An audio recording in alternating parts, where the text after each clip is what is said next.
Baby found, a German Shepherd. Stuck between two walls, what happened next will break your heart. What happened will shock you. This story that you're about to listen to will change how you see the world forever. Before we begin, let us know in the comments where you're watching from. We love hearing from our amazing viewers around the globe. The evening air hung thick and heavy over the narrow streets of Greenfield neighborhood. 5-year-old Zine sat cross-legged on the cool kitchen floor, his tiny fingers wrapped around a glass of mango milk that his mother Layla had just poured for him. The sweet, creamy drink was his favorite treat after a long day of playing in the dusty alleyways with the other children from their building. Outside, the world seemed restless. Earlier that afternoon, a small tremor had rippled through the city, causing dishes to rattle and making everyone pause their conversations for a few tense seconds. It wasn't strong enough to cause damage, but it left an unsettling feeling in the air, like something was waiting to happen. The power had flickered twice since then, and now the old ceiling fan above them spun lazily, barely moving the humid air. Zane's father, Hassan, was in the living room, scrolling through his phone and muttering about work deadlines. Layla moved around the kitchen, cleaning up after dinner, her movements automatic and familiar. The routine of evening life in their small apartment felt safe and predictable. Nothing could have prepared any of them for what was about to unfold. As Zane lifted the glass to his lips, ready to take another sip of the sweet milk, he suddenly froze. His dark eyes grew wide, and he tilted his head to one side, listening to something that the adults couldn't hear. The glass remained suspended halfway to his mouth, as he focused intently on a sound that seemed to be calling to him from somewhere beyond their walls. "Mama," Zane whispered, his voice barely audible above the hum of the refrigerator. "He's crying." Layla paused in her cleaning, a wet plate still dripping in her hands. She turned to look at her son, who was now pointing toward the small window that faced the narrow service corridor between their building and the next. His little finger trembled as he maintained his focus on something she couldn't perceive. "What did you say, sweetheart?" she asked, setting the plate down and moving closer to him. "He's crying, Mama. Someone is crying out there." Zane's voice carried a certainty that made Layla's heart skip a beat. She had learned to trust her son's unusual ability to notice things that others missed. Ever since he was tiny, he had demonstrated an almost supernatural awareness of his surroundings, picking up on sounds and movements that escaped even the most attentive adults. Hassan appeared in the doorway, drawn by the strange tone in his wife's voice. "What's going on?" he asked, noting the way both Layla and Zayn were staring toward the window with intense concentration. Zayn set his glass down on the floor and crawled closer to the window. The corridor between the buildings was barely visible in the fading light, a thin slice of space that most people never paid attention to. It was where the garbage collectors sometimes left bins, where stray cats would occasionally seek shelter, and where construction workers had been storing materials for the past few weeks as they worked on repairs to the neighboring building. "There!" Zayn pointed again, his voice growing more urgent. "In the dark place between the walls, someone needs help." Hassan joined them at the window, squinting into the growing darkness. The corridor was no more than 3 feet wide at its widest point, created by the careless planning of builders who had constructed the two buildings too close together. Piles of construction debris, broken cement blocks, and twisted pieces of rebar created an obstacle course that made the space nearly impassable for an adult. "I don't hear anything, son," Hassan said gently, placing his hand on Zayn's shoulder. But even as he spoke, he found himself straining to listen more carefully. That's when they heard it. A faint, hoarse whine drifted through the evening air, so quiet that it might have been mistaken for the wind or the settling of old buildings. But Zayn had been right. Someone, or something, was indeed crying out there in the darkness. The sound sent a chill down Layla's spine. It was weak and desperate, filled with a pain that seemed to reach directly into her heart. Without thinking, she moved toward the front door of their apartment. "We need to go look," she said, her voice urgent with concern. Hassan grabbed a flashlight from the kitchen drawer, and the three of them hurried down the stairs and out into the alley that ran along the side of their building. The air outside was even more oppressive than inside, carrying the smell of dust and the lingering heat of the day. Streetlights cast uneven pools of yellow light, leaving deep shadows between the buildings where anything could be hiding. As they approached the narrow corridor, the whimpering sound became clearer. It was definitely an animal in distress, and it seemed to be coming from deep within the cramped space between the walls. Hassan aimed his flashlight into the opening, but the beam barely penetrated the darkness. "We need to get closer," he muttered, getting down on his hands and knees to peer into the corridor. What he saw made him gasp. There, wedged tightly between the two concrete walls about 15 feet into the corridor, was a large German shepherd. The dog's muscular body was trapped in a space that was far too narrow for him, his chest heaving with the effort of breathing in the confined space. Mud and debris covered his dark fur, and his paws were scraped raw from what must have been hours of desperate attempts to free himself. "Oh my God," Layla breathed, covering her mouth with her hands as she saw the trapped animal. But it was Zane's reaction that truly broke their hearts. The little boy immediately dropped to his knees and crawled as far into the opening as his small body would allow. The German shepherd, who had been whimpering and struggling moments before, suddenly became very still. His intelligent brown eyes locked onto Zane's face, and something passed between them that the adults couldn't quite understand. "I'm here," Zane whispered, reaching his small hand toward the dog's muzzle. "I'm here, boy. We're going to help you." The dog's breathing seemed to slow and steady at the sound of the child's voice. His tail, which had been pinned beneath his body, managed to move slightly in what might have been an attempt at a wag. Despite his obvious pain and fear, there was something in the animal's eyes that suggested he recognized Zahn as a friend, someone who could be trusted. Hassan angled his phone's flashlight for a better view and felt his stomach drop at what he saw. The dog wasn't just stuck, he was seriously injured. A plastic zip tie was cutting deep into the flesh of his front leg, creating a wound that had been bleeding for what looked like hours. The animal's breathing was labored, and foam gathered at the corners of his mouth, suggesting that he might be going into shock. "How did he get in there?" Layla asked, but even as she spoke, she could see that this wasn't an accident. The opening was too narrow for a dog of this size to enter voluntarily, and the zip tie around his leg suggested human involvement. Hassan was examining the walls more closely when he noticed something that made his blood run cold. Fresh cracks were spreading across the cement of both walls, spiderwebbing outward from points where the concrete was obviously under stress. The walls were unstable, and they were shifting. "We need to get him out of there right now," Hassan said urgently. "These walls could collapse at any moment." As if responding to his words, a low rumble passed through the ground beneath their feet. Another aftershock, stronger than the one that had occurred earlier, sent vibrations through the concrete structures around them. The cracks in the walls spread visibly, and small pieces of debris rained down into the corridor where the German shepherd was trapped. The dog whimpered again, but his eyes remained fixed on Zane. The child seemed to understand that he was the only thing keeping the animal calm in this terrifying situation. "Don't be scared," Zane whispered, his voice steady despite the chaos around them. "We won't leave you here. I promise." Hassan was already calculating their options. The space was too narrow for him to crawl in and pull the dog out manually. They would need tools, and they would need help. But most importantly, they would need to work fast before the unstable walls decided to give way completely. Layla was already pulling out her phone to call for help when Hassan noticed movement in the shadows behind them. Someone was watching them from across the alley, a figure that seemed to melt back into the darkness when Hassan turned to look directly at them. "Did you see that?" he asked his wife, but when they both looked again, there was no one there. The German shepherd let out another whine, weaker this time, and Zane pressed himself as close to the opening as he could manage. "Hold on," he whispered to the trapped animal. "Help is coming." But as another tremor shook the ground and more cracks appeared in the walls above the dog's head, Hassan wondered if help would arrive in time. The animal's breathing was becoming more shallow, and the zip tie around his leg seemed to be cutting deeper with every passing moment. Time was running out, and they were about to discover that this rescue would be far more complicated and dangerous than any of them could have imagined.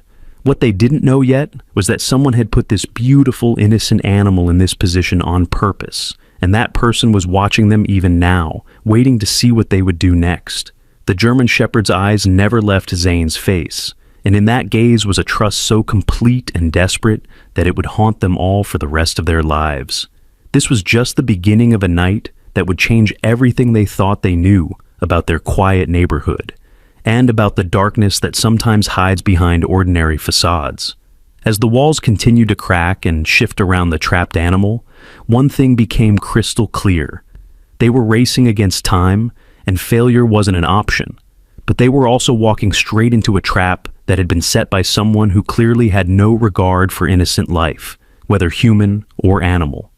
The rescue was about to begin, but they had no idea that they were also about to uncover a conspiracy that went much deeper than a simple case of animal cruelty. Someone wanted that German Shepherd to die in that corridor, and they were willing to do whatever it took to make sure that happened. The question was, would Zane, Hassan, and Layla be able to save him in time, or would they become the next targets in a game they didn't even know they were playing? Layla's hands trembled as she scrolled through her phone contacts, looking for the number she had saved months ago when their neighbor's cat had been injured. Animal Control Services. It had seemed like such a reliable resource back then. Now, as she pressed the call button, her heart pounded with the desperate hope that someone would answer and come to help the trapped German Shepherd. The phone rang once, twice, 3 times. Then, instead of a human voice, an automated recording began to play. "Thank you for calling Animal Control Services.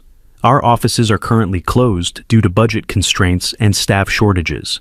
If this is an emergency involving a dangerous animal, please contact local law enforcement. For all other matters, please call back during regular business hours, Monday through Friday, 9 a.m. to 4 p.m. Layla stared at the phone in disbelief. "They're closed," she told Hassan, her voice cracking with frustration. "It's an answering machine. They say to call the police if it's dangerous, but this isn't dangerous. This is an emergency." Hassan was already dialing 911 when old Mrs. Chen from the ground floor apartment shuffled over to see what the commotion was about. She was wearing her faded pink slippers and a housecoat that had seen better days, her gray hair pulled back in rollers that suggested she had been preparing for bed. "What's all this noise about?" she asked, squinting at the scene before her. When she saw Hassan crouched near the opening with his flashlight and heard the faint whimpering from within the corridor, her expression shifted from curiosity to annoyance. "There's a dog trapped in there," Layla explained quickly. "We're trying to get help." Mrs. Chen clicked her tongue disapprovingly. "That construction site has been nothing but trouble," she muttered. "The workers come and go at all hours, leaving their mess everywhere. And now this. You should just leave it alone." "Leave it alone?" Layla's voice rose in disbelief. "It's a living creature suffering in there." "Not our problem," Mrs. Chen said with a dismissive wave of her hand. "That whole area is off limits anyway. There are signs posted. The construction company will sort it out in the morning." Hassan looked up from his phone call. "The police dispatcher says they'll send someone when they can, but it's not considered high priority since no humans are in immediate danger." His voice carried the weight of defeat and frustration. Zane had been listening to all of this while maintaining his position near the trapped dog. The German Shepherd's breathing was becoming more labored, and the child could see that waiting until morning wasn't an option. The animal needed help now. "He can't breathe," Zane said quietly, but his words carried across the alley with startling clarity. "He can't breathe, and he's scared. We have to help him now." Hassan had moved to his car, parked just a few meters away, and was rummaging through the trunk for his emergency kit. He pulled out a small hydraulic jack, the kind used to change flat tires, and carried it back to the corridor opening. "Maybe if I can wedge this between the walls, I can create enough space to pull him out," Hassan said, more to himself than to anyone else. He positioned the jack carefully and began to pump the handle. The metal device expanded slowly, pushing against both concrete walls. For a moment, it seemed like it might work. The walls creaked under the pressure, and Hassan thought he could see a slight widening of the space around the trapped dog. But then, disaster struck. The jack suddenly slipped from its position with a sharp metallic clang, and the walls snapped back together even more tightly than before. Thus, German Shepherd yelped in pain as the space around him compressed further, and chunks of concrete began falling from the ceiling of the narrow corridor. "Stop!" a voice called out from behind them. "Don't use a jack! You'll collapse the whole thing!" Hassan, Layla, and Zain turned to see a man emerging from the shadows near the building's entrance. He was middle-aged, with calloused hands and work clothes that suggested he knew something about construction. A leather tool belt hung around his waist, and he carried himself with the quiet confidence of someone who had spent years solving practical problems. "Who are you?" Hassan asked, still holding the useless jack in his hands. "I'm Malik," the man replied, stepping closer to examine the situation. I live in 3B. I heard the commotion and came to see if I could help. He knelt down beside the opening and shone his own flashlight into the corridor, studying the trapped animal and the condition of the walls with a professional eye. You know about construction? Layla asked hopefully. Malik nodded. 20 years in the trade, and I can tell you that using a jack like that is the worst thing you could do right now. These walls are already compromised. Look at those cracks. The only thing holding them up is the balance of pressure between them. Disturb that balance the wrong way, and the whole thing comes down. As if to emphasize his point, another aftershock rumbled through the ground. It was stronger than the previous ones, lasting nearly 10 seconds. The cracks in the walls spread visibly, and more debris rained down into the corridor. The German Shepherd whimpered and tried to press himself lower, but there was nowhere for him to go. Zane reached his hand as far into the opening as he could manage, his fingers just barely able to touch the dog's nose. "It's okay," he whispered. "It's okay, boy. We're not going to leave you." Malik watched this interaction with interest. He had noticed something that the others had missed, the way the dog responded to the child's voice, becoming calmer and more still whenever Zane spoke to him. It was unusual behavior for a trapped animal, which would normally be in a state of pure panic by now. "What's the dog's condition?" Malik asked Hassan. "Bad. There's a zip tie cutting into his front leg, and he's been bleeding. His breathing is getting worse." Hassan's voice was tight with worry. Malik pulled a piece of chalk from his tool belt and began sketching on the concrete wall beside the opening. His drawing was rough but clear, a diagram showing the corridor from above, with measurements and angles marked in neat handwriting. "Here's what we need to do," he said, his voice calm and methodical. "We can't widen the space safely, so we need to create a path to slide him backward. We'll use wooden wedges to stabilize the walls at key points, then a bottle jack, much smaller and more precise than a car jack, to lift just the top wall, slightly, maybe an inch, no more." "Where are we going to get these things?" Layla asked. "I have them upstairs in my workshop," Malik replied. "But we need to work fast. The next aftershock could bring this whole section down." As Malik headed back into the building to retrieve his tools, Hassan noticed that Mrs. Chen was no longer alone. 3 other neighbors had gathered in the alley, drawn by the unusual activity. Among them was Mr. Abbas, the building superintendent, whose expression suggested he was not pleased with what he was seeing. "What is all this?" Mr. Abbas demanded, his voice carrying the authority of someone used to being obeyed.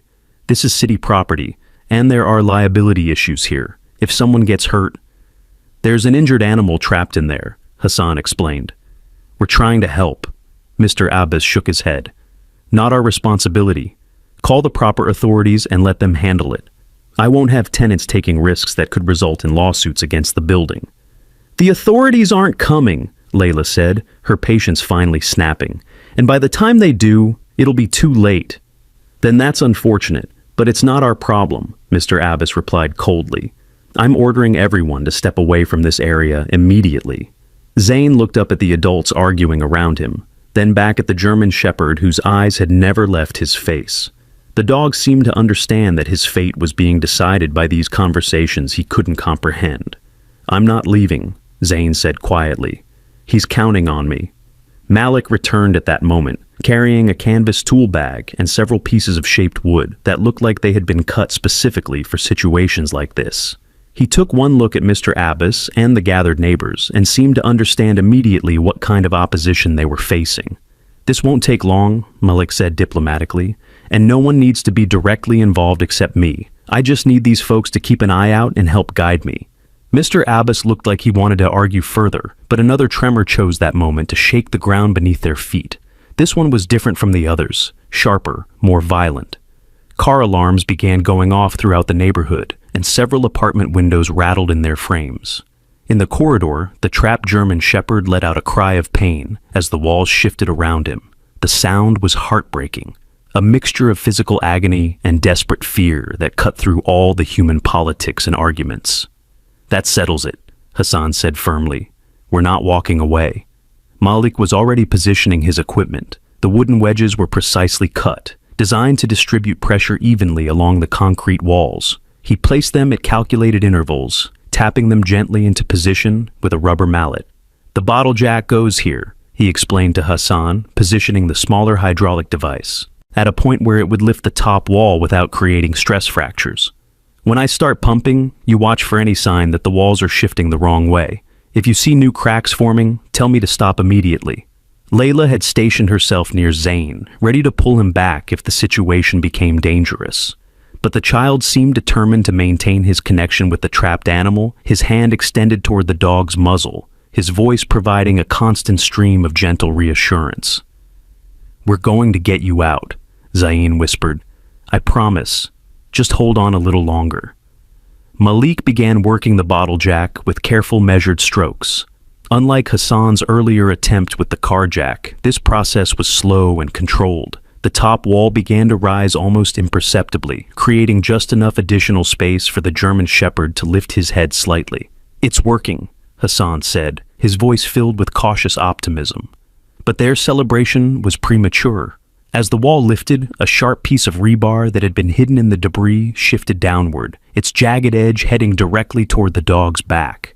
"Watch out!" Malik shouted, reaching into the opening to deflect the falling metal. The rebar scraped across his palm, opening a deep cut that immediately began to bleed, but he managed to push it aside before it could injure the animal. "You're hurt," Layla said, seeing the blood dripping from Malik's hand. "It's nothing," Malik replied, though his face was pale with pain. "We need to keep going. Get that bedsheet from your apartment. We'll need it to make a sling."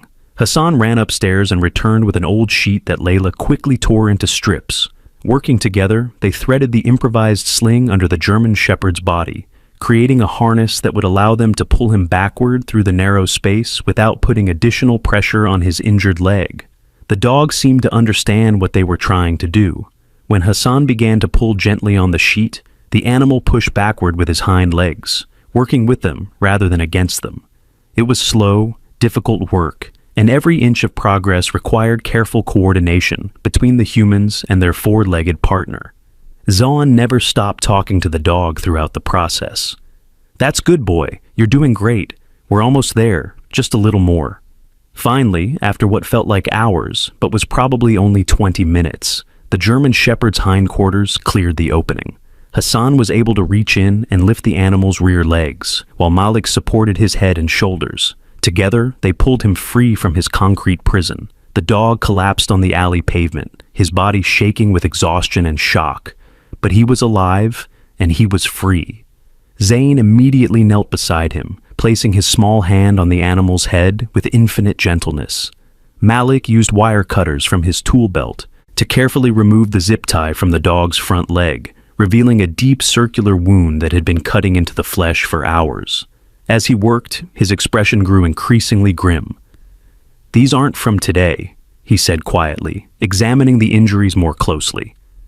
"Look at these marks on his legs and chest. This animal has been abused for a long time." Hassan felt a surge of anger at the thought of someone deliberately hurting such a beautiful, intelligent creature. Who would do something like this? Malik's answer sent a chill through all of them. Someone who wanted him to die slowly. Trapped in that space where no one would find him until it was too late. The implications of his words hung in the air like a dark cloud. This hadn't been an accident. Someone had deliberately put this German Shepherd in that corridor, knowing that he would suffer and die there. The zip tie, the narrow space, the timing after the tremors. It had all been planned. "We need to get him to a veterinarian," Layla said, wrapping the injured animal in another blanket they had brought from upstairs. But as they prepared to move the dog, the sound of approaching footsteps echoed through the alley. Heavy boots, multiple sets, moving with purpose toward their location. "Finally," Hassan said with relief. "The police must have decided to send someone after all." Malik frowned as he listened to the approaching footsteps. Something about the rhythm and cadence seemed wrong for regular police patrol. "Stay close to the building," he warned quietly. 3 figures emerged from the shadows at the end of the alley, but they weren't wearing the uniforms of local police. Instead, they were dressed in dark security company clothing, with no visible badges or identification. Their faces were hidden in the shadows cast by the streetlights, and they moved with the coordinated precision of people who had done this kind of work before.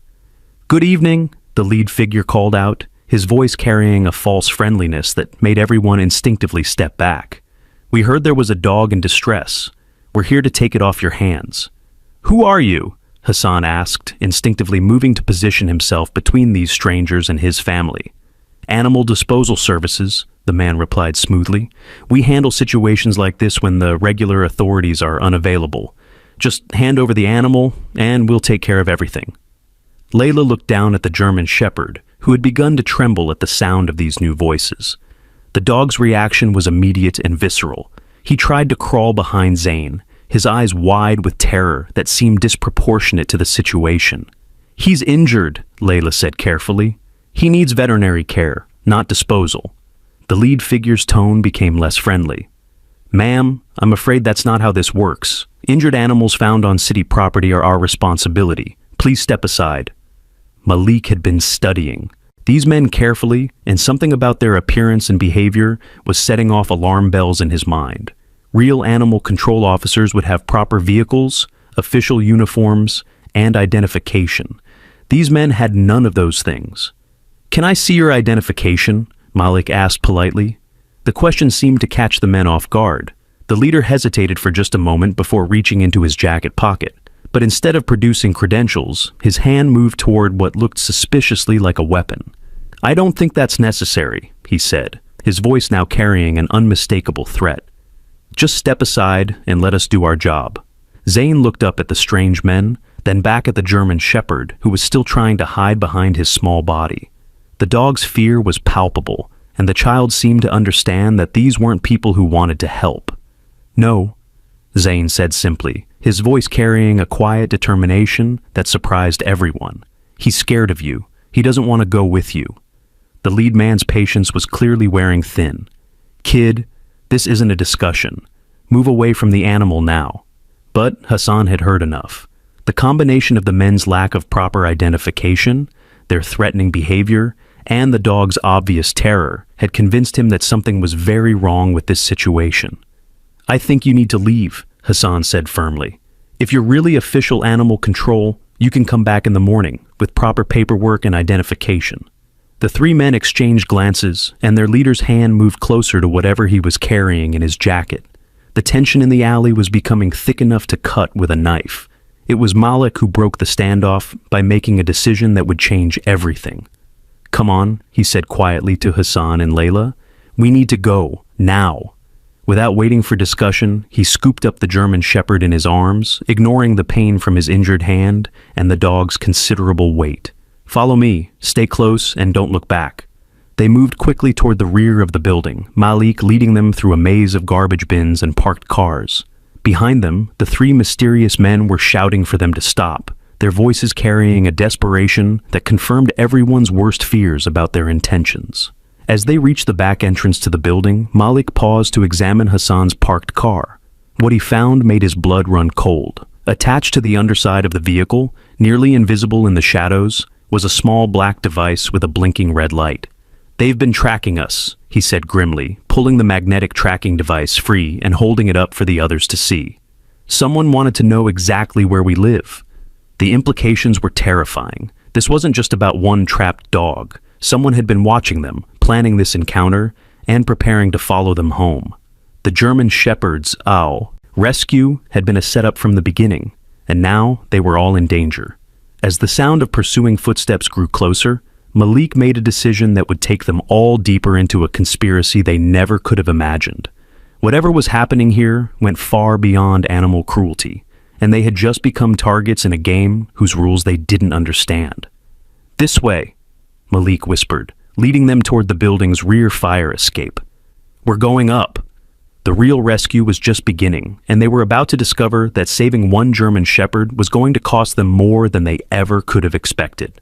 But there was no turning back now. The dog's life depended on them, and increasingly, their own lives might depend on staying one step ahead of whoever was hunting them. In the darkness behind them, the three men had reached Hassan's car and were examining the abandoned tracking device. Their leader pulled out a phone and made a call that would set in motion a chain of events none of the rescuers could have anticipated. The hunt was about to begin in earnest. The fire escape ladder was old and rusty, creaking ominously under their combined weight as they climbed toward the upper floors of the building. Malik led the way, still carrying the injured German Shepherd in his arms, despite the obvious strain. The dog remained remarkably calm, As if he understood that these people were his only hope of survival, Hassan helped Layla navigate the narrow metal steps, while Zayn climbed with the agility that only children possess.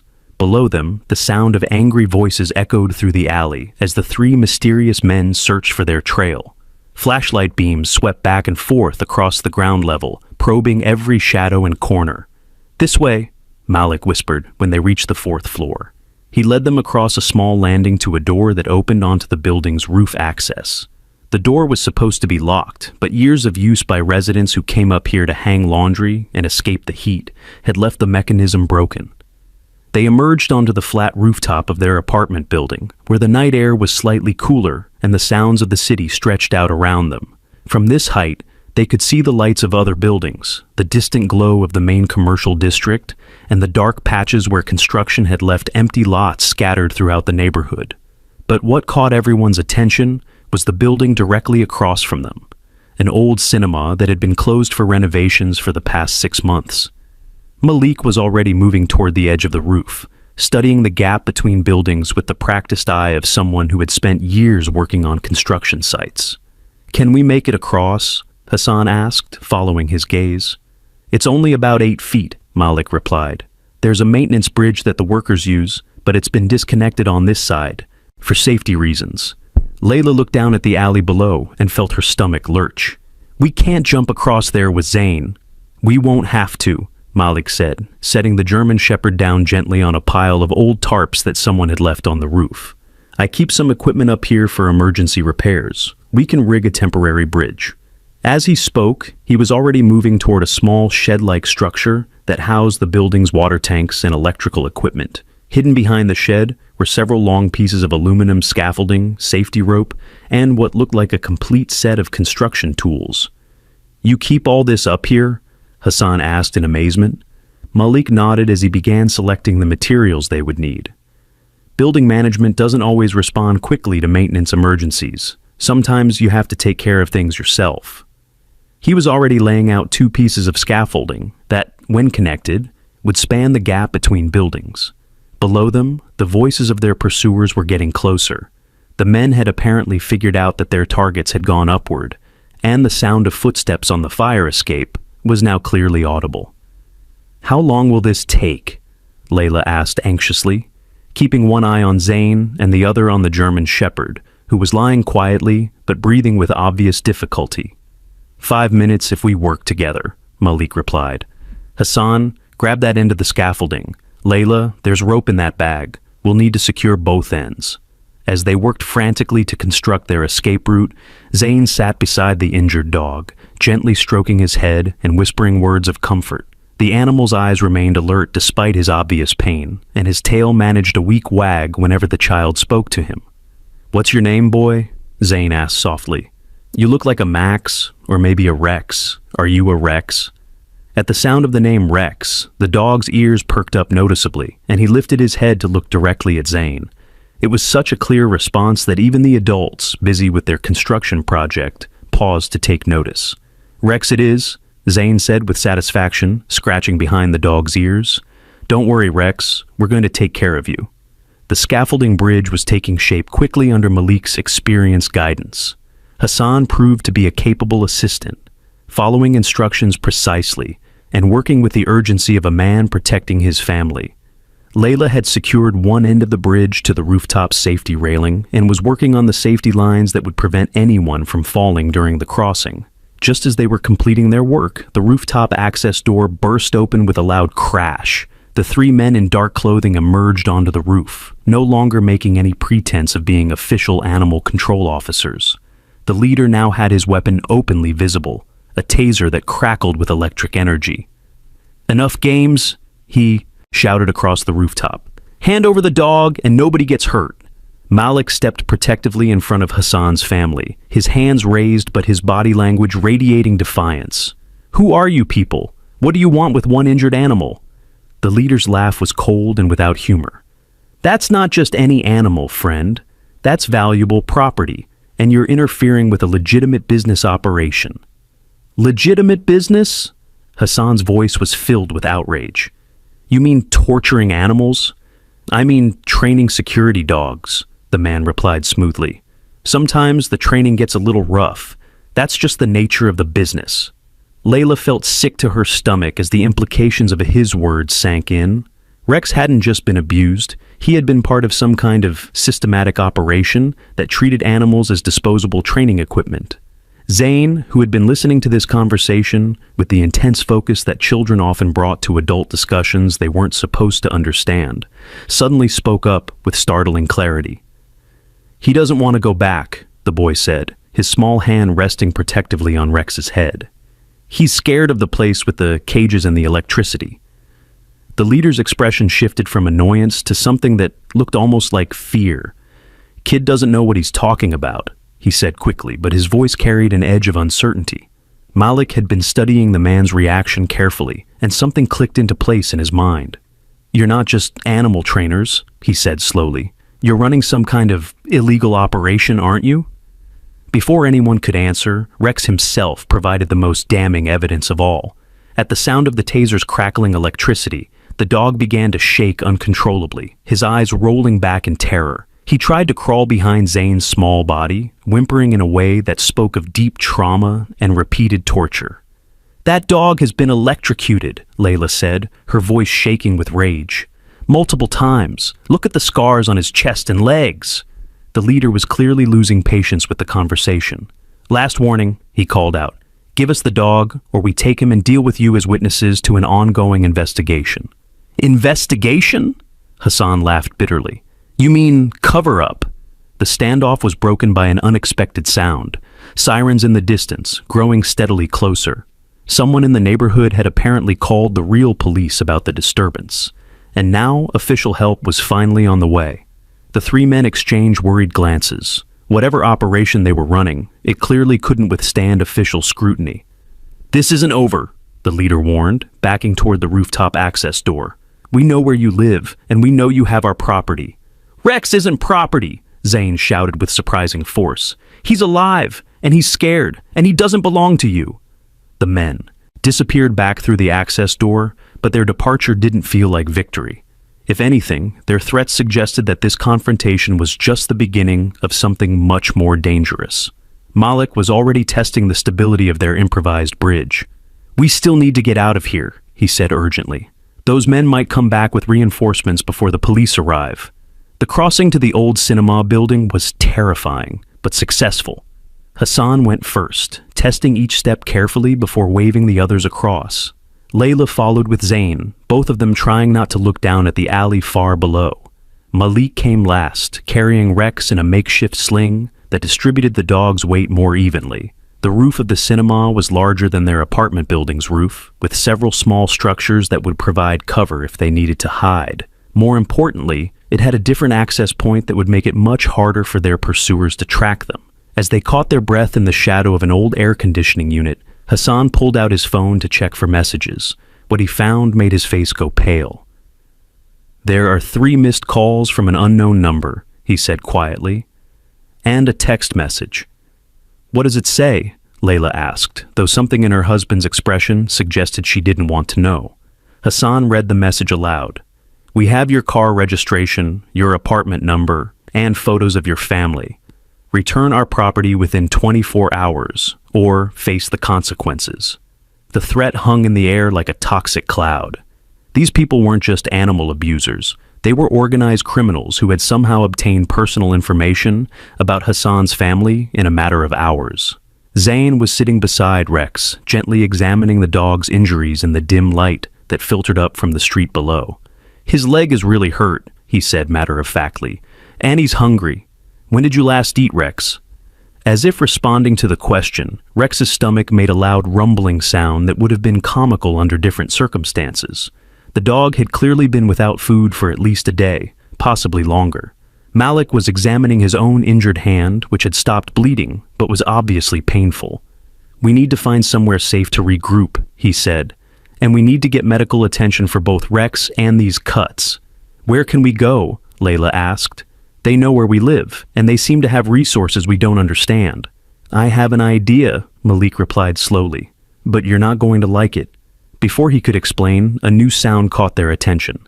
The distinctive whoop, whoop, whoop of helicopter rotors somewhere overhead.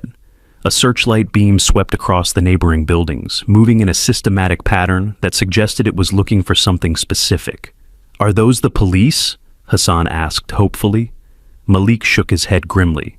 "Police helicopters in this area are blue and white with department markings. That one is black with no visible identification." The searchlight passed over their hiding spot, and for a moment they were all frozen in its brilliant glare. Rex pressed himself flat against the rooftop, his entire body trembling with fear. The helicopter hovered overhead for several long seconds before moving on to search other buildings. "They're using aircraft," Layla whispered in disbelief. "What kind of operation has access to private helicopters?" "The kind that has enough money and power to make people disappear," Malik replied quietly. "Which means we're in much more danger than I thought." Zane looked up from his examination of Rex's injuries with the serious expression that sometimes made him seem older than his 5 years. "Rex knows about the helicopter," he said. "He's been in one before. That's how they brought him to the place with the cages." The adult stared at the child, wondering how he could possibly know such a thing. But Rex's reaction to the aircraft overhead seemed to confirm Zane's statement. This wasn't the first time the dog had been hunted from the air. "What place with cages?" Hassan asked gently. Zahn closed his eyes for a moment, as if he was trying to remember something that wasn't quite his own memory. "A big building with metal walls, lots of dogs in small spaces, men with sticks that make lightning. Rex was there for a long time before he got away." Malik felt a chill run down his spine. The child was describing what sounded like a large-scale illegal dog fighting or training operation, something far more serious than simple animal cruelty. "How could he have gotten away from a place like that?" Layla asked. "Maybe he didn't," Malik said slowly. "Maybe he was thrown away when he was no longer useful to them." The helicopter was making another pass, its searchlight probing every rooftop and alley with mechanical persistence. Whoever was operating it clearly had significant resources and was willing to deploy them for one supposedly worthless injured dog. "We need to move again," Malik said, studying the layout of surrounding buildings. "And we need to find out exactly what we've stumbled into." As if summoned by his words, Hassan's phone buzzed with another text message. This one contained a single photograph that made everyone's blood run cold. The image showed the interior of a large warehouse filled with row upon row of metal cages. Most of the cages contained dogs of various breeds, all showing signs of abuse and neglect. But what made the photograph truly horrifying was the scene in the foreground. Several men in dark clothing standing around a metal table where a dog was restrained with thick straps. On the table beside the dog were instruments that could only be described as torture devices, electric prods, surgical tools, and syringes filled with unknown substances. "This is what happens to dogs who don't perform well in training," read the text message that accompanied the photo. "Return Rex within 12 hours, or we'll assume you want to volunteer your family for our human training program." Layla covered her mouth to stifle a scream. Hassan's hands were shaking as he held the phone. Even Malik, who had seen his share of violence in construction work and rough neighborhoods, looked shaken by the image. But it was Zane's reaction that was most telling. The little boy looked at the photo for only a moment before turning to Rex and wrapping his arms around the dog's neck. "They hurt you there," he said simply. "But you're safe now. We won't let them take you back." Rex licked the child's face gently, and in that gesture was a trust so complete and vulnerable that it strengthened everyone's resolve. Whatever these people were threatening, whatever resources they had, giving up Rex was not an option. The helicopter was circling back toward their position, its searchlight growing brighter as it approached. Malik made a decision that would change the course of the entire night. "Follow me," he said, moving toward a maintenance shed on the cinema's roof. "I've been watching that warehouse they showed us in the photo. I know where it is, and I think I know how to get there." "You want to go to their headquarters?" Hassan asked in disbelief. "I want to gather evidence," Malik replied grimly. "And I want to find out if there are other animals still trapped in that place." Layla looked down at her son, who was still hugging Rex protectively. "We can't put Zane in that kind of danger." "We can't leave him here either," Malik pointed out. "These people have made it clear that they consider your whole family to be targets now." The searchlight was almost on top of them again, and decisions had to be made quickly. In the distance, the real police sirens were getting closer. but Hassan had lost faith that official help would arrive in time to make a difference. "What's your plan?" he asked Malik. "We split up temporarily," Malik explained rapidly. "You and Layla take Zane to the old projection room inside this building. It's shielded and they won't be able to spot you from the air. I'll take Rex and circle around to the warehouse district. If I can get photos and evidence of what they're doing, we can go to the authorities with proof instead of just accusations." "You can't go alone," Hassan protested. "Actually, I can move faster and stay hidden better by myself," Malik replied.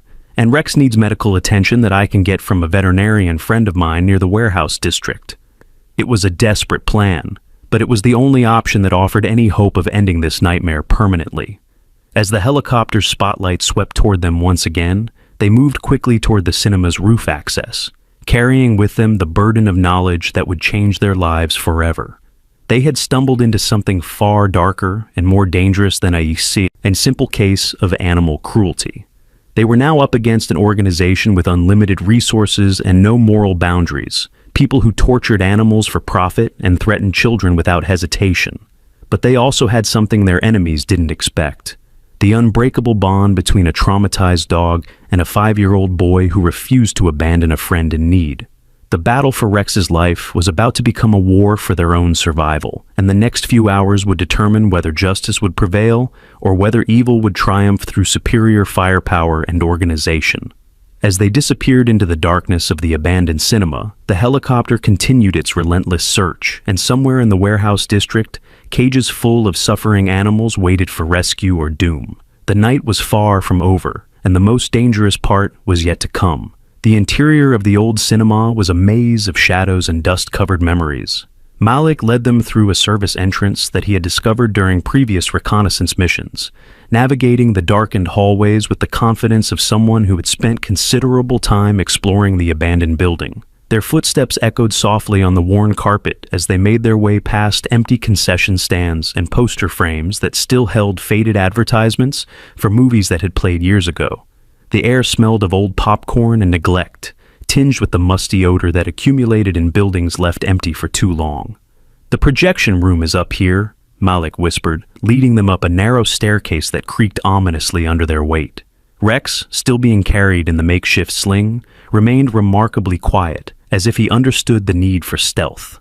The projection room was a small, windowless space filled with ancient film equipment that had been covered with tarps and abandoned when the cinema closed. Thick concrete walls and the lack of windows made it an ideal hiding place, invisible from aerial surveillance and insulated against sound. Malik set Rex down gently on a pile of old seat cushions that someone had stored in the corner. The dog's breathing was still labored, and the wound on his leg needed immediate attention, but at least they were temporarily safe from their pursuers. "You'll be secure here," Malik told Hassan and Layla.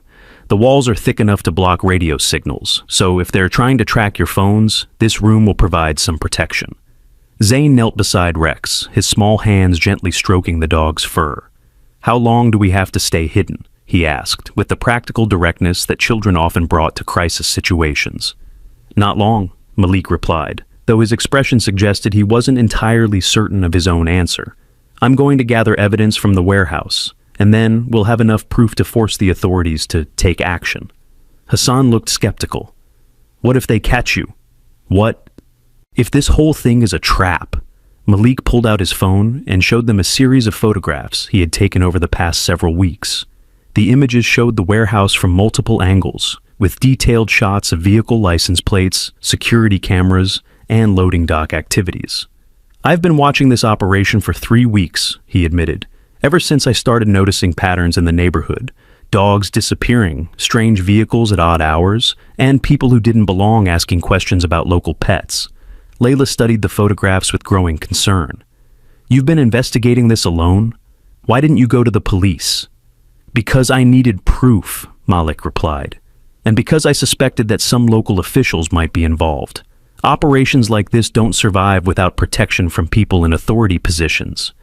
The implications of his words sent a chill through the room. If Malik was right, then even going to the police might not provide the safety they were seeking. Rex suddenly lifted his head and let out a low whine, his ears perked toward the ceiling above them. A moment later, they all heard it, the sound of the helicopter returning, its rotors beating a steady rhythm as it circled the cinema building. "They're being thorough," Hassan observed grimly. "Too thorough," Malik agreed. "This level of response suggests that Rex isn't just any dog. He's either extremely valuable to them, or he knows something they can't afford to have revealed." Zane looked up from his position beside Rex with the serious expression that had become familiar to his parents over the course of this long night. "Rex remembers numbers," he said quietly. "What kind of numbers?" Malik asked, kneeling down to the child's level. "Cage numbers and people numbers, like when they wrote things down in the big book." Zane's voice carried the matter-of-fact tone he used when reporting things he had observed, but the content of his words was startling. Hassan exchanged a worried glance with Layla. Their son seemed to be describing detailed memories of the warehouse operation, but he had never been there, unless... "Zane," Layla said gently, "how do you know about the numbers and the book?" "Rex tells me," the boy replied simply, as if this was the most natural thing in the world. Not with words, with pictures in his head. He saw lots of things when he was in the cage place. Malik studied the interaction between child and dog with growing fascination. He had heard of cases where trauma victims formed unusually strong bonds with animals, but this seemed to go beyond normal empathy. "What else does Rex remember?" he asked carefully. Zane closed his eyes and placed both hands on Rex's head, as if he was trying to receive some kind of transmission. The dog remained perfectly still during this process, his intelligent eyes focused intently on the child's face. "There's a man with a scar on his hand who writes in the big book," Zane said after a moment. "And a room with cages that are smaller than the others, where they keep the puppies. Rex is worried about the puppies because they cry all the time, and nobody feeds them enough." Malik felt his heart skip a beat. If there were puppies still trapped in that warehouse, the situation was even more urgent than he had realized. Young animals wouldn't survive the kind of neglect and abuse that Rex had endured. "How many puppies?" he asked. Zane concentrated for another moment, his small face scrunched with effort. "Rex thinks maybe 6 or 7. They're in the dark room next to where they keep the medicine that makes dogs sleep." The detail and specificity of these descriptions was remarkable. Either Zane had an extraordinary imagination, or Rex was somehow communicating complex memories through their unusual bond. Hassan's phone buzzed with another text message, breaking the spell of concentration that had settled over the room. This time, the message contained a video file rather than a photograph. The video began with a shaky camera view of the warehouse interior, showing the same rows of cages they had seen in the earlier photo. But this footage was current, recorded within the past hour, based on the timestamp in the corner. The camera moved through the facility, revealing the full scope of the operation. Dozens of dogs in various states of health and training, equipment for what appeared to be combat conditioning, and areas that looked like veterinary facilities but were clearly being used for experimental procedures rather than healing. But the most disturbing part of the video came near the end, when the camera focused on a small section of cages that held young puppies, exactly as Zane had described. The animals were clearly malnourished and distressed, huddled together for comfort in spaces barely large enough to contain them. The video ended with a close-up of a handwritten sign that read, "New arrivals disposed of at sunrise if not claimed." The message that accompanied the video was brief but chilling. "You have 4 hours. After that, we start with the small ones." Layla covered her mouth to stifle a cry of horror. The threat was clear. If they didn't surrender Rex by dawn, the puppies would be killed as punishment for their interference. "They're using the puppies as leverage," Hassan said, his voice tight with rage. "They're also making a mistake," Malik replied grimly. "That video just gave us evidence of animal cruelty on a massive scale. If we can get it to the right authorities—" "What if there are no right authorities?" Layla interrupted. "What if they really do have protection from corrupt officials?" Malik was quiet for a moment, considering their options. The helicopter noise outside had faded, suggesting that their immediate hiding place remained secure. But time was running out for the puppies, and every hour they delayed increased the danger for everyone involved. "There's one option we haven't considered," he said finally. "We document everything ourselves and release it to the media simultaneously. Make it impossible for anyone to cover up or ignore." "How?" Hassan asked. "Live streaming," Malik replied. If I can get inside that warehouse with a camera phone and broadcast what's happening in real time, they can't destroy the evidence or claim it's fake. The plan was dangerous to the point of being suicidal, but it was also the only strategy that offered hope for both Rex and the trapped puppies. Zane looked up from his position beside Rex with sudden urgency. Rex says the man with the scar is coming back tonight. He always comes back when there are problems. What man with the scar? Malik asked. The one who decides which dogs live and which dogs don't, Zayn replied with chilling matter-of-factness. Rex is scared of him more than the others. Malik felt the pieces of a larger puzzle clicking into place in his mind. Can you ask Rex if this man has a name? Zane concentrated again, his connection with the dog serving as a bridge between human and animal memory. People call him Mr. Khan, he said after a moment, but Rex thinks that's not his real name. The name sent a shock of recognition through Malik's mind. Tariq Khan was a well-known figure in the city's gray market economy, officially a legitimate businessman involved in security services and private investigations, but widely suspected of involvement in more questionable activities. I know who that is, Malik said quietly, and if he's involved, this operation has connections at very high levels. The implications were staggering. They weren't just fighting animal abusers. They were up against an organized criminal network with political and economic connections throughout the city. Hassan's phone buzzed again, but this time it was a call rather than a text. The caller ID showed an unknown number, and Hassan hesitated before answering. Take it, Malik advised, but put it on speaker so we can all hear. Hassan accepted the call, and immediately a smooth, cultured voice filled the small projection room.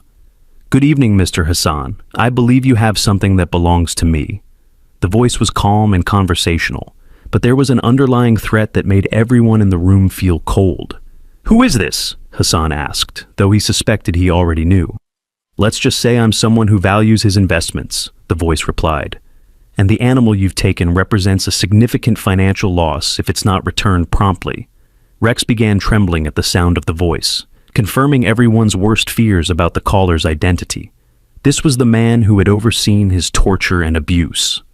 Rex isn't property, Zane said loudly enough for the phone to pick up his voice. He's alive, and he doesn't want to go back to the place where you hurt him. There was a pause on the other end of the line, and when the voice resumed, it carried a note of surprised interest. Ah, the child. How fascinating. Tell me, little one, what else has the animal communicated to you? The question confirmed what Malik had suspected. This man knew about Rex's unusual intelligence and the bond he had formed with Zane. This wasn't just about recovering valuable property. It was about preventing sensitive information from being revealed. He told me about the puppies, Zane replied with defiant honesty. And about the big book where you write down bad things. And about the room where you hurt dogs with electricity. Another pause, longer this time. When the voice returned, it was noticeably less friendly. I see. Well, that does complicate matters considerably. Malik took the phone from Hassan. What do you want? He asked directly. Originally, I simply wanted my property returned, the voice replied. But now it appears that we have a security breach that requires a more comprehensive solution. Meaning what? Meaning that everyone who has been exposed to sensitive information will need to be relocated until the current operation can be concluded and transferred to a new location. The euphemism was chilling in its politeness. They were being told that they would be kidnapped or killed to protect the criminal operation. And if we refuse, Hassan asked, then the consequences will begin with the young animals currently in our care and extend to include certain members of your family who might be vulnerable during their daily routines. The threat against Zayn was implicit but unmistakable. These people were willing to target a 5-year-old child to protect their business interests. Malik made a decision that would change the trajectory of the entire night. We need 2 hours to consider your terms, he said into the phone. You have 1 hour, the voice replied. After that, we begin implementing alternative solutions. And I should mention that we have teams positioned around this building, so leaving is not an option. The line went dead, leaving them trapped in a situation that seemed to have no good outcomes. Outside, the helicopter resumed its circling pattern, and the sound of vehicles could be heard taking positions around the cinema building. Rex lifted his head and looked directly at Malik, his intelligent eyes conveying a message that seemed almost human in its complexity. The dog understood that his presence had put these good people in terrible danger, and something in his expression suggested that he was prepared to make a sacrifice to protect them. "No," Zane said firmly, wrapping his arms around Rex's neck. "You're not going back there. We'll find another way." Malik was studying the layout diagrams of the cinema that he had stored on his phone, looking for options that their captors might not have considered. The building was old and had been constructed in an era when fire safety codes were different. There might be exits and passages that weren't visible from ground level. "There's a sub-basement that connects to the old steam tunnel system," he said after a moment. "It was built in the 1940s to provide heating to multiple buildings in this district. If those tunnels are still passable." "Where do they lead?" Hassan asked. "Several places, but most importantly, one of them comes up inside the warehouse district, about 2 blocks from the facility where they're holding the puppies." The plan that was forming in Malik's mind was dangerous and complex, but it offered something that direct confrontation could not: the element of surprise. "What are you thinking?" Layla asked. "I'm thinking that while they're watching all the obvious exits, we use the tunnels to get to the warehouse first," Malik replied. "Document everything, rescue the puppies if possible, and create a situation where they have to choose between pursuing us and protecting their operation." It was a desperate gamble, but as the sound of footsteps could be heard in the cinema's main corridors below them, it was becoming clear that their options were running out quickly. Rex struggled to his feet despite his injuries, his instincts telling him that it was time to move. The dog's courage in the face of his obvious pain inspired everyone in the room to find their own reserves of determination. "If we're going to do this," Hassan said quietly, "we need to do it now, before they figure out where we're hiding." Malik was already gathering his equipment and checking the charge level on his phone's camera. "Stay close together in the tunnels," he instructed. "And whatever happens, don't let Rex out of your sight. He's the key to exposing this whole operation." As they prepared to descend into the darkness beneath the city, none of them could have imagined that they were about to uncover evidence of crimes far worse than anything they had suspected.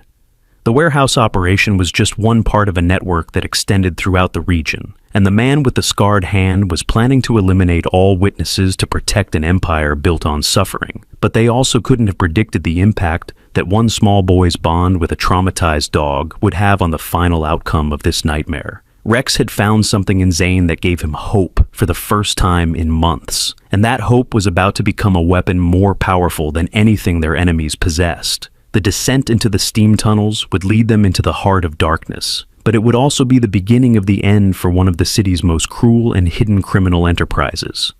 Time was running out for the puppies, but it was also running out for the people who had imprisoned them. Justice was about to arrive in a form that none of them expected, carried by unlikely heroes who refused to abandon the innocent, no matter what the cost. The entrance to the sub-basement was hidden behind a maintenance panel that Malik Ghazi had to pry open with tools from his belt. The metal covering came away with a screech that seemed impossibly loud in the silence of the abandoned cinema, but there was no choice except to continue forward. A narrow ladder led down into complete darkness, disappearing into depths that seemed to extend far below the building's foundation. The air that rose from the opening carried the smell of damp concrete and decades of neglect, mixed with something else that might have been old machinery oil or rust. "I'll go first," Malik whispered, testing the stability of the ladder's top rungs. "Hassan, you follow with Rex. Layla and Zane come last and pull that panel closed behind you as much as possible." The descent felt endless in the darkness. Malik's phone flashlight provided just enough illumination to see the next few rungs, but beyond that was an abyss that could have contained anything. The ladder was solid, built to last during an era when construction was meant to endure for generations, but it creaked ominously under their combined weight. Rex remained remarkably calm during the descent, despite his injuries and the obviously uncomfortable position of being carried in the makeshift sling. His trust in these humans who had rescued him seemed absolute, even in circumstances that would have terrified most animals. When they finally reached the bottom, they found themselves in a concrete corridor that stretched away in both directions, illuminated by their phone lights like a tunnel into another world. The ceiling was low enough that Hassan had to duck slightly, and the walls showed the water stains and mineral deposits of many decades. "The steam pipes ran along here," Malik explained quietly, pointing to the mounting brackets and valve assemblies that lined the walls. During winter, this whole system carried heating to half the buildings in this district. Zoin looked around with the fearless curiosity that children brought to new environments. "It's like a secret road under the city," he observed. "That's exactly what it is," Malik agreed. "And hopefully, it's a road that Mr. Khan's people don't know about." They began moving through the tunnel system, following Malik's mental map of the underground layout. The passages branched and interconnected in a complex network that had been designed to serve an entire neighborhood. Some corridors were blocked by debris or flooding, forcing them to backtrack and find alternative routes. Rex walked steadily beside Zoin, his injured leg causing him obvious discomfort, but not slowing their progress. The dog seemed to understand that they were moving towards something important, and his alertness suggested that he was picking up scents or sounds that the humans couldn't detect. After 20 minutes of navigation through the underground maze, they reached a junction where 3 tunnels met in a wider chamber. Ancient pipes and valve wheels covered the walls, and the sound of dripping water echoed from somewhere in the darkness beyond their lights. "We're close," Malik announced, checking his phone's compass app. The warehouse should be about 200 meters in that direction. But as they prepared to continue, Rex suddenly froze. His ears perked, and his body tensed with alarm. A low growl rumbled in his throat, and he positioned himself protectively in front of Zane. "What is it, boy?" the child whispered, placing his hand on the dog's head. The answer came in the form of voices echoing through the tunnel system, multiple men talking in low, urgent tones somewhere ahead of them. The acoustics of the underground space made it impossible to determine exactly how far away the speakers were, but they were definitely between the rescue party and their destination. "They found the tunnels," Hassan said grimly. Malik was already studying their surroundings, looking for alternative routes or hiding places. The chamber they were in had several alcoves where old equipment had been stored, but none offered complete concealment for 5 people and a large dog. This way, he decided, leading them toward a smaller passage that angled off toward what he hoped was a parallel route to the warehouse. But as they moved deeper into the tunnel system, the voices seemed to follow them. Worse, there were now sounds coming from behind them as well, suggesting that they were being surrounded by search teams that knew the underground layout better than expected. Rex's behavior was becoming increasingly agitated. The dog kept looking back over his shoulder and whimpering softly, as if he was trying to warn them about something that human senses couldn't detect. "Rex is scared," Zane reported in a whisper. "He says the bad men are coming from all directions." The child's connection with the dog had proven remarkably accurate throughout the night, so Malik took the warning seriously. They needed to find an exit from the tunnel system before they were trapped underground with no escape route. "There should be an access point near the old power substation," Malik said, studying his mental map of the area. "If we can reach that—" His words were cut off by the sound of footsteps much closer than before, and the glow of multiple flashlights reflecting off the tunnel walls ahead of them. They were running out of time and options. That's when Zane made a suggestion that would change everything. "Rex knows another way," the boy said with quiet confidence. "He's been in these tunnels before." "What do you mean?" Layla asked. "When he escaped from the cage place, he came through here. He remembers the way that leads to where the puppies are." Malik stared at the child and dog, trying to process this information. If Rex had actually escaped through the tunnel system, then he knew routes that didn't appear on any official maps. Passages that might have been created by the criminals themselves to move animals and equipment without detection. "Can he show us?" Malik asked. Rex looked up at him with those intelligent brown eyes, and something passed between human and animal that needed no translation. The dog understood what was being asked, and he was willing to guide them despite the obvious danger to himself. The passage that Rex led them to was narrower than the main tunnels, barely wide enough for an adult to move through comfortably. But it angled upward, suggesting that it connected to surface-level structures rather than simply leading deeper underground. As they followed the dog through this hidden route, the sounds of their pursuers faded behind them. Rex had found a path that the search teams either didn't know about or couldn't access easily. The tunnel emerged through a grate that opened into the basement of what appeared to be an abandoned factory building. Rusty machinery and empty storage areas suggested that this facility had been out of use for years, making it a perfect cover for illegal activities. But as they climbed through the grate into the basement, they realized that the building wasn't as abandoned as it appeared. Electric cables snaked across the floor, leading to areas that were clearly in active use. The smell of animals and disinfectant hung in the air, along with something else that made everyone's stomach turn, the scent of fear and suffering. "We're inside their operation," Malik whispered, his voice tight with a mixture of triumph and terror. Rex was trembling beside Zane, his memories of this place clearly traumatic. But the dog pressed forward, leading them toward a staircase that led to the main level of the facility. The warehouse floor was a nightmare brought to life. Row upon row of metal cages contained dogs of every breed and size, all showing signs of neglect and abuse. Some animals paced frantically in their confined spaces, while others lay listlessly, too broken by their treatment to maintain hope. But it was the section that Rex led them to that truly broke their hearts. In a dimly lit corner of the warehouse, a dozen small cages held puppies that couldn't have been more than 8 weeks old. The young animals were huddled together for warmth and comfort, their eyes wide with fear and confusion. "Oh my God," Layla breathed, covering her mouth to stifle a cry of horror. Malik was already pulling out his phone to begin recording, but the scope of what they were seeing was almost too vast to document effectively.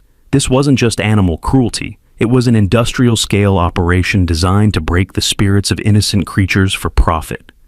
Zane approached the puppy cages with the fearless compassion that had characterized his behavior throughout the night. "It's okay," he whispered to the frightened animals. "We're here to help you." One of the puppies, a small golden retriever mix, pressed against the front of its cage and whimpered softly. The sound was heartbreaking, a cry for help from a creature too young to understand why it was suffering. Hassan was studying the facility's layout, looking for exits and potential escape routes. "How are we going to get all these animals out of here?" he asked. Before anyone could answer, the sound of approaching vehicles outside made everyone freeze. Car doors slammed, and voices could be heard giving orders in the parking area beyond the warehouse walls. "They're back," Rex seemed to communicate to Zane, who translated for the adults. "Rex says the man with the scar always comes back at night to check on things." Malik realized that they had walked into the perfect opportunity to gather evidence, but also the perfect trap. If Mr. Khan arrived while they were inside the facility, there would be no escape. "We need to split up," he decided quickly. "Hassan, take Layla and Zane to that emergency exit near the loading dock. I'll stay here with Rex to document everything and try to free as many animals as possible." "We're not leaving you," Hassan protested. "You have to," Malik replied urgently. "If something happens to me, you need to get this evidence to the authorities. And Zayn needs to be safe." But Zayn had other ideas. "Rex and I are staying too," he announced with the stubborn determination that his parents knew well. "The puppies are scared, and Rex can help them stay calm." Before anyone could argue, the sound of the warehouse's main doors opening echoed through the facility. Footsteps and voices approached their location, forcing everyone to take cover behind a stack of empty cages. Mr. Khan's voice carried clearly across the warehouse floor as he addressed someone who was apparently accompanying him. "The tracking team lost them in the old cinema building, but thermal imaging shows they're no longer in that location." "What about the tunnels?" another voice asked. "We've searched the main passages. If they use that route, they're either still underground or they've surfaced somewhere we haven't anticipated." Malik felt his heart pounding as he realized how close they had come to being caught in the tunnel system. Rex's knowledge of the hidden passages had literally saved their lives. "Sir," a third voice interrupted, "we have a problem with the inventory." "What kind of problem?" 3 of the training subjects escaped during the transport from the secondary facility, and 2 of the breeding females are showing signs of illness that might affect the next generation. Mr. Khan's response was coldly practical. "Dispose of the sick animals immediately. As for the escapees, increase the security protocols and make sure it doesn't happen again." Listening to this conversation, Malik understood that they weren't just witnessing animal cruelty. They were uncovering evidence of a breeding and training operation that supplied dangerous dogs to criminal organizations throughout the region. Rex pressed closer to Zane, his breathing shallow with fear at being so close to his former tormentors. But the dog's courage held, and he remained focused on protecting the child who had become his anchor in a world of terror. "Check the puppy section," Mr. Khan ordered. "I want a count of viable subjects for next week's shipment." Footsteps approached their hiding place, and Malik realized that discovery was inevitable within the next few minutes. He made a decision that would either save them all or doom them completely. Pulling out his phone, he activated the live streaming function and began broadcasting directly to social media platforms. If they were about to be caught, at least the evidence would survive, even if they didn't. "This is Malik Hassan, broadcasting live from inside an illegal animal abuse facility," he whispered into the phone's microphone. "What you're about to see is evidence of crimes against innocent animals that have been hidden from the public for too long." The camera panned across the rows of cages, capturing images that would shock and horrify anyone who saw them. But more importantly, it was creating a permanent record that couldn't be destroyed or covered up. Mr. Khan's voice came from much closer now, almost directly on the other side of their hiding place. "What was that?" I heard something. "Probably just one of the animals," his companion replied. "They get nervous when you're here. Check it anyway. And bring me the breeding records for the German Shepherds. I want to know which bloodlines are producing the most aggressive offspring." Malik continued streaming, knowing that every second of footage was crucial evidence. But he also knew that their time was almost up. Mr. Khan's men would find them within moments, and then everything would depend on whether the live stream had reached enough people to make a difference. Rex looked up at Zine with an expression that seemed almost human in its complexity. The dog was trying to communicate something important. Something that might change the outcome of this desperate situation. "Rex says there's a fire alarm near the loading dock," Zane whispered, translating the dog's urgent message. "If someone pulls it, all the doors will open automatically." Malik understood immediately. Fire safety protocols would override the security systems, creating multiple escape routes and potentially allowing them to free many of the trapped animals in the chaos that would follow. "Can you reach it?" he asked Zane. The boy nodded, his face set with determination. "Rex will show me the way." As footsteps approached their hiding place and Mr. Khan's voice grew closer, a 5-year-old child and a traumatized German Shepherd prepared to launch an assault on one of the city's most dangerous criminal operations. The next few minutes would determine whether justice would triumph over evil or whether the innocent would continue to suffer in silence. But whatever happened, the world was watching now, and the truth could no longer be hidden in the shadows. The final battle for Rex's freedom and the freedom of dozens of other innocent animals was about to begin, and it would be fought not with weapons or violence, but with courage, compassion, and the unbreakable bond between a child and a dog who refused to give up on each other. The live stream continued broadcasting to a growing audience of horrified viewers, each new witness becoming part of an army of advocates that Mr. Khan had never anticipated. His empire of cruelty was about to face its greatest enemy, the power of truth exposed to the light of public attention. Rex looked into Zane's eyes one more time, and in that gaze was a communication deeper than words. Together, they were going to end this nightmare, not just for themselves, but for every innocent creature trapped in this house of horrors. The time for hiding was over. The time for action had arrived. Zane and Rex moved with a coordination that seemed impossible between a 5-year-old child and an injured dog, but their bond had transcended normal communication. They slipped away from their hiding spot, while Malik continued filming, using the maze of cages and equipment to stay hidden from Mr. Khan's approaching men. The fire alarm was mounted on a wall near the loading dock, exactly where Rex had remembered it, but reaching it meant crossing an open area where they would be visible to anyone looking in their direction. Zane studied the distance with the calculating intensity that children brought to playground challenges, while Rex assessed the dangers with the survival instincts of an animal who had learned to navigate this hostile environment.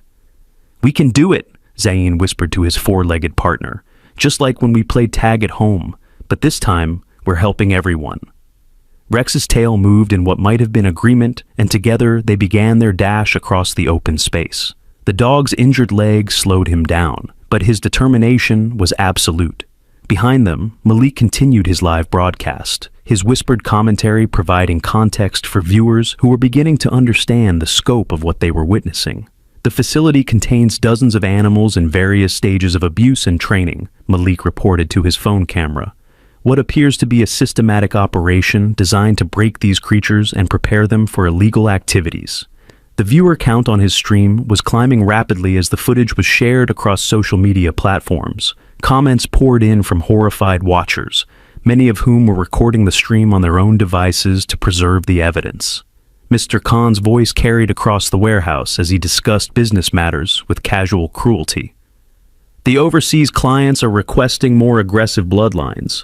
We need to intensify the conditioning protocols, especially for the younger subjects."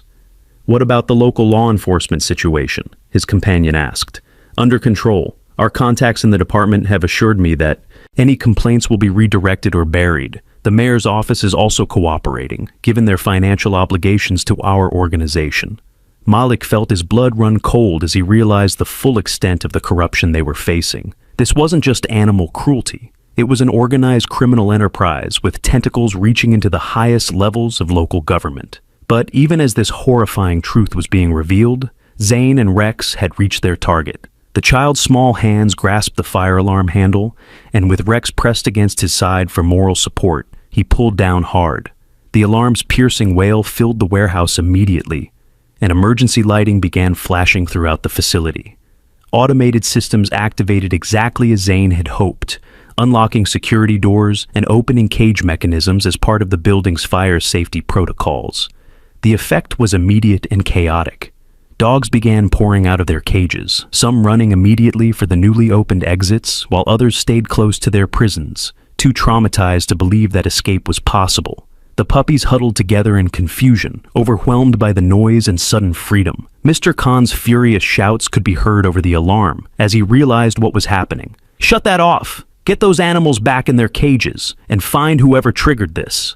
But the damage was already done. Malik's livestream was capturing everything.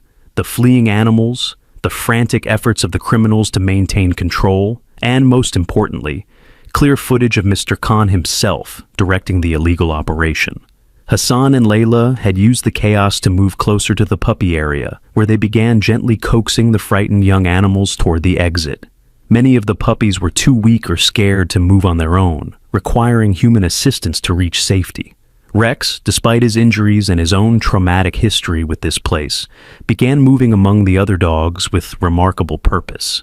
He seemed to be communicating with them in ways that humans couldn't understand, encouraging the fearful ones to leave their cages and helping to guide them toward the exits.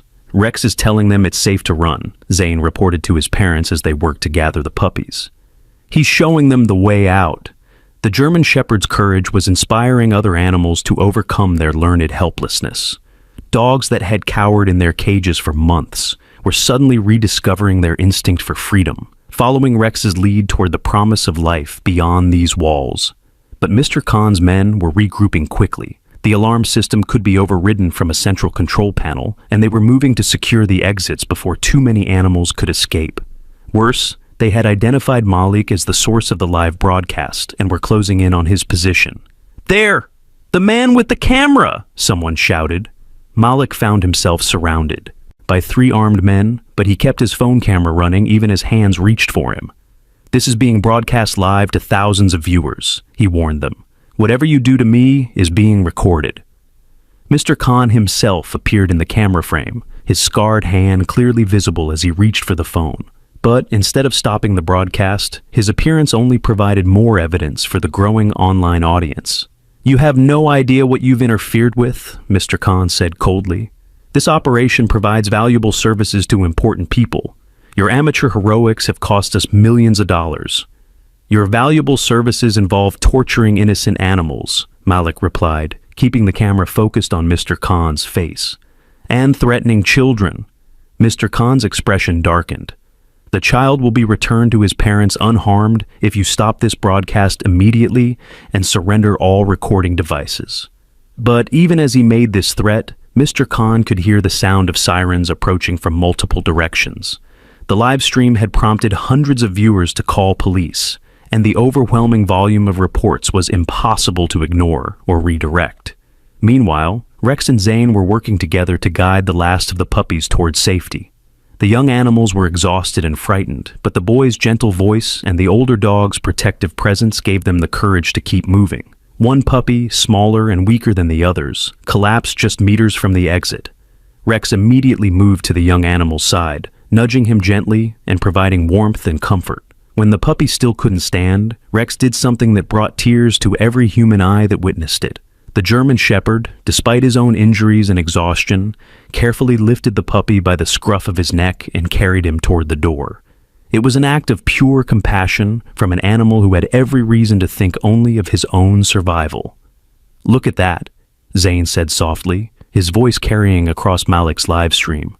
"Rex is saving the little one who can't save himself." The image of the injured German Shepherd carrying the helpless puppy to safety became an instant symbol of hope and redemption that would be shared millions of times across social media platforms. But more than that, it represented everything that was good and pure about the bond between humans and animals, standing in stark contrast to the cruelty that had been exposed in this warehouse. The police sirens were getting closer, and Mr. Khan was clearly becoming desperate. He grabbed the phone from Malik's hands and tried to end the broadcast, but the damage was already done. The footage had been recorded by countless viewers, and the evidence was now beyond his ability to suppress. "You have no idea who you're dealing with," Mr. Khan snarled at Malik. "This isn't over." But his words rang hollow as the first police vehicles arrived outside the warehouse. Officers poured through the entrances, their weapons drawn and their faces grim with determination. The public outcry generated by the live stream had forced them to respond with overwhelming force, regardless of any corruption that might exist within the department. Rex had successfully carried the weak puppy to safety outside the building, where emergency vehicles were setting up a triage area for the rescued animals. Veterinarians who had rushed to the scene began examining the animals, documenting their injuries, and providing immediate medical care. But Rex's own condition was deteriorating rapidly. The stress and physical exertion of the rescue had reopened his wounds, and he was losing blood at an alarming rate. He collapsed just outside the warehouse entrance, his breathing becoming shallow and irregular. Zine was at his side immediately, his small hands gently stroking the dog's head as tears streamed down his face. "Hold on, Rex," he whispered. "The veterinarians are here. They're going to help you." Dr. Sarah Mitchell, one of the emergency veterinarians, knelt beside Rex and quickly assessed his condition. Her expression was grave as she examined the severity of his injuries and the amount of blood he had lost. "He's going into shock," she told Hassan and Layla quietly. "The wounds are infected, and he's been running on adrenaline and willpower. I need to get him to my clinic immediately if there's any chance of saving him." "Please," Zine begged, his voice breaking with emotion. "Please save him. He saved all the other dogs. He's a hero."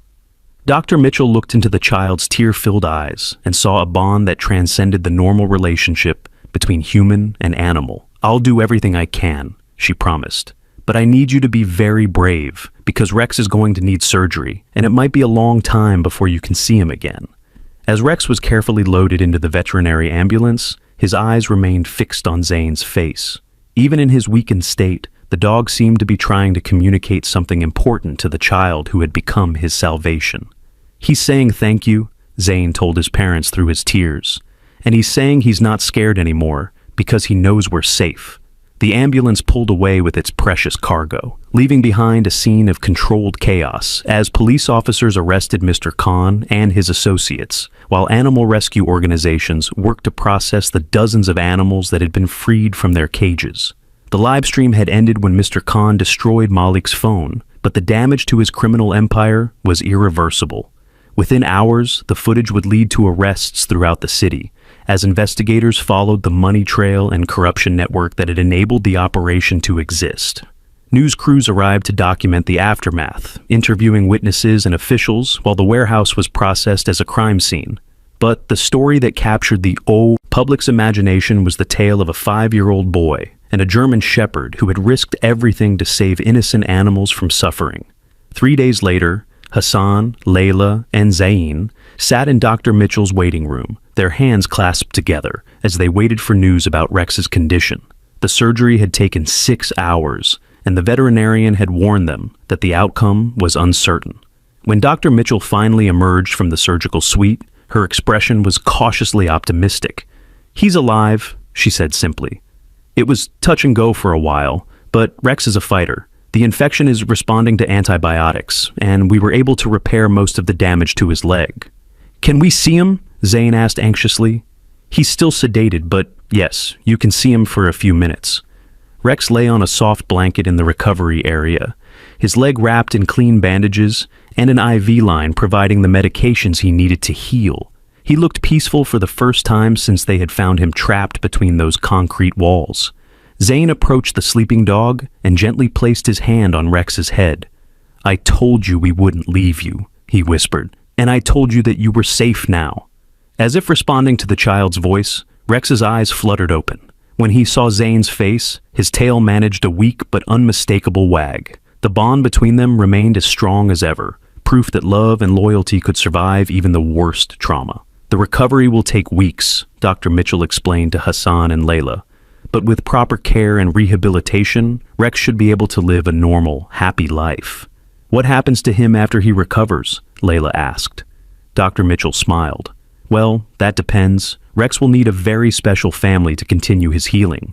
People who understand what he's been through and can provide the patience and love he'll need." Hassan and Layla exchanged glances, both thinking the same thing. Zayn had already made the decision for them, with his unwavering devotion to the dog who had become his best friend. "Can we adopt him?" Zayn asked, voicing what his parents were already planning. "I think Rex would like that very much," Dr. Mitchell replied. 2 months later, Rex was running in the small park near their apartment building, his leg fully healed and his coat shining with health. Zane threw a tennis ball, and Rex bounded after it with the joy of a dog who had rediscovered what it meant to play. The warehouse had been shut down permanently, and Mr. Khan was serving a 20-year sentence for animal cruelty, racketeering, and corruption. The investigation had led to arrests throughout the city government and police department, creating a scandal that would reshape local politics for years to come. But for Zane, Hassan, Layla, and Rex, the real victory was much simpler. They had a family that was complete, a bond that had been forged in crisis and would last a lifetime. Every evening, Zane would sit with Rex on their small balcony, looking out at the alley where their adventure had begun. The 2 walls where Rex had been trapped had been torn down and replaced with a community garden where neighborhood children played and families gathered. "Rex isn't stuck anymore," Zane would tell visitors who came to hear their story. "He's everywhere, in our hearts, in our home, and in all the good things that happened because we didn't walk away when someone needed help." The mural that the neighborhood had painted on the garden wall showed a brave German shepherd surrounded by children and puppies, with words in multiple languages that all said the same thing: "Love wins." Rex would look at the mural and wag his tail, as if he understood that he had become a symbol of hope for people around the world. His story had been shared millions of times, inspiring others to speak up for those who couldn't speak for themselves. And in the quiet moments before sleep, when Zane's small hand rested on Rex's head, the boy would whisper the same words he had spoken that first night in the dark alley. "I'm here. We're going to help you. And we'll never leave you alone." Rex would respond with a gentle lick and a contented sigh, secure in the knowledge that he had found his forever family, and that together they had proven that courage, compassion, and love were more powerful than any darkness the world could offer. If this story moved you the way it moved us, please subscribe to our channel for more incredible true stories that will restore your faith in humanity and the unbreakable bonds between people and the animals they love.